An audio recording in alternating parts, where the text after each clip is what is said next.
Swastiastu. Halo semuanya, sebelumnya terima kasih atas kesempatan yang telah diberikan kepada saya. Perkenalkan, nama saya Kade Aperliana Padma Wulandari dengan NIM 2406091019 dari kelas B. Di sini saya akan membahas terkait mekanisme persalinan. Nah, apa sih itu mekanisme persalinan? Mari kita bahas di video ini. Seperti yang kita ketahui, mekanisme persalinan adalah serangkaian gerakan adaptif janin dalam menyesuaikan ukuran dirinya dengan ukuran panggul saat melewati jalan lahir. Mekanisme ini diperlukan mengingat ukuran kepala janin yang besar sehingga memerlukan penyesuaian dari bentuk dan ukuran panggul. Dalam mekanisme persalinan terdapat 7 tahapan, yang dimana tahapan pertama dalam mekanisme persalinan adalah engagement atau masuknya kepala janin ke panggul. Engagement adalah tahap pertama di mana bagian terendah janin, biasanya kepala, mulai masuk ke dalam pintu atas panggul atau pelvic inlet. Pada kehamilan pertama, engagement biasanya terjadi beberapa minggu sebelum persalinan.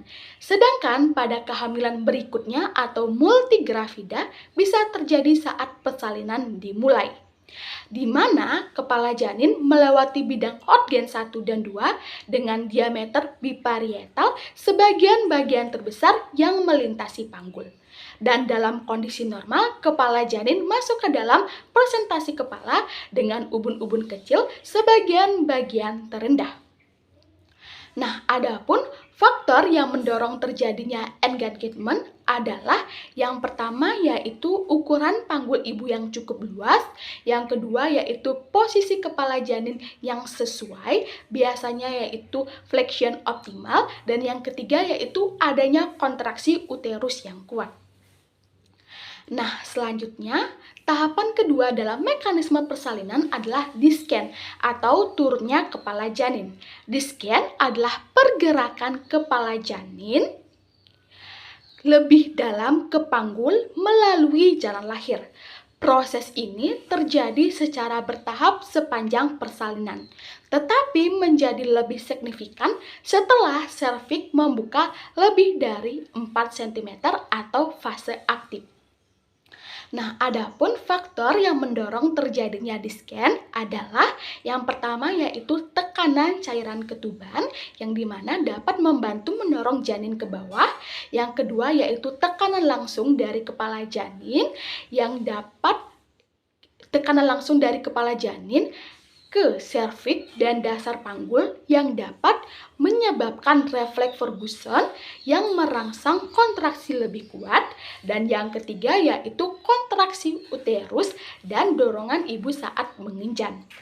Nah, pada saat penurunan kepala terdapat 3 bentuk penurunan, yang dimana bentuk penurunan pertama adalah synclitismus, artinya satura sagittalis berhimpitan dengan sumbu jalan lahir. Yang kedua yaitu bentuk penurunan ansklitismus anterior, adalah keadaan masuknya kepala janin yang mengarah ke promotium sehingga os parietalis lebih rendah dan teraba lebih banyak. Dan bentuk penurunan yang ketiga yaitu ansklitismus posterior, adalah keadaan masuknya kepala janin yang lebih mengarah ke simfisis pubis sehingga kepala lebih cepat tersentuh dan tertekan oleh simfisis pubis. Nah, berikut adalah gambar bentuk penurunan, yang dimana gambar yang pertama yaitu A atau 1 adalah bentuk penurunan sklitismus. Selanjutnya yang kedua atau gambar B atau 2 adalah bentuk penurunan ansklitismus anterior.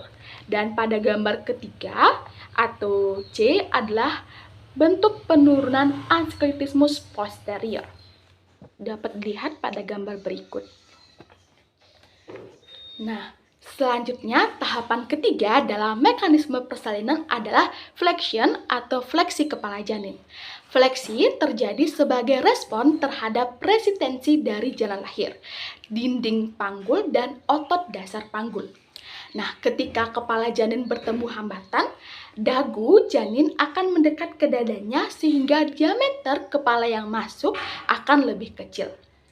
Dengan fleksi yang baik, diameter suboccipito brekmetica yaitu 9,5 cm menjadi bagian kepala yang memasuki jalan lahir dibandingkan dengan diameter occipitol frontal yaitu 11,5 cm yang lebih besar dan lebih sulit melewati panggul. Fleksi optimal mempermudahkan perjalanan janin melewati panggul dan mengurangi terjadinya hambatan persalinan.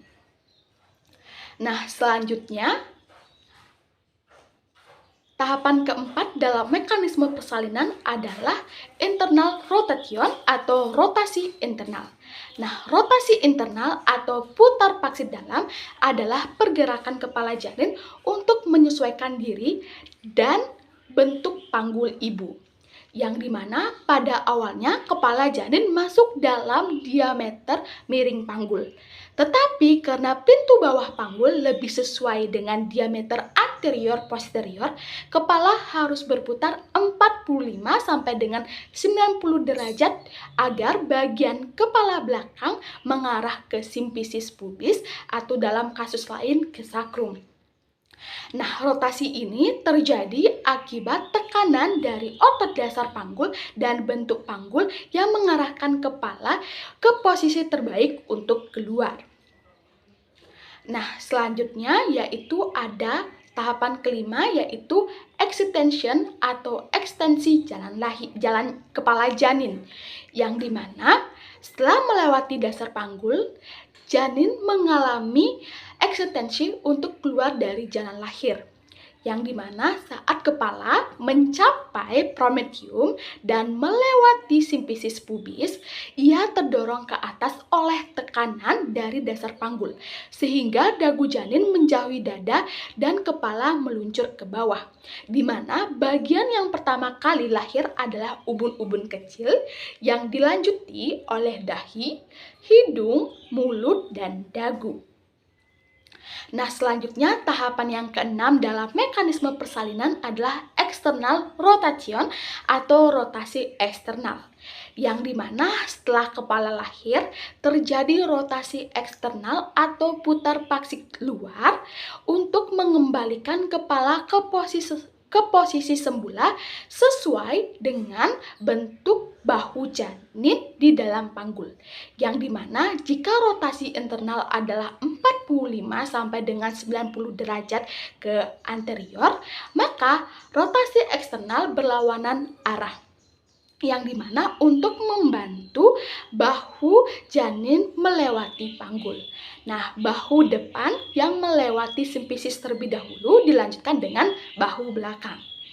Nah, selanjutnya tahapan yang terakhir yaitu tahapan yang ketujuh dalam mekanisme persalinan adalah expulsion atau pengeluaran kepala janin dan pengeluaran bahu dan sisa tubuh janin, yang dimana setelah kepala dan bahu janin lahir, sisa tubuh yang akan keluar lebih mudah melalui gerakan latera dan dorongan kontraksi uterus serta bantuan ibu saat mengejan, yang dimana bahu depan akan lahir terlebih dahulu dilanjutkan dengan bahu belakang. Nah, setelah bahu lahir, sisa tubuh akan meluncur keluar. Nah, proses persalinan pun selesai. Nah, berikut adalah mekanisme persalinan. Nah, itulah penyampaian saya. Di sini saya akan melihatkan atau memberi lihat terkait gambar dari mekanisme persalinan, yang dimana dapat dilihat pada gambar bagian atas yaitu bagian ini, dan ini, itu merupakan gambar terjadinya engagement, descent, dan flexion. Nah, dapat dilihat pada gambar bagian di sini, ini yaitu terjadinya internal rotation atau rotasi internal. Terus dapat dilihat pada gambar di bagian ini dan ini merupakan terjadinya extension yang dimana itu nantinya ubun-ubun kecil lahir yang dilanjutkan oleh dahi, hidung, mulut, dan dagu. Nah, terus dapat dilihat pada gambar di sini yaitu terjadinya external rotation atau rotasi eksternal yang dimana itu kepala janin itu sudah lahir atau bahu janin itu sudah lahir. Dan yang terakhir yaitu expulsion, yaitu yang dimana itu kepala dan bahu janin itu sudah lahir dan sisa tubuh akan mudah keluar atau meluncur keluar dan persalinan pun selesai. Nah, itulah penjelasan saya terkait mekanisme persalinan. Mohon maaf jika dalam penyampaian saya ada yang kurang dan tidak sesuai. Saya ucapkan terima kasih dan saya tutup dengan Prama Santi. Om Santi Santi Santi Om.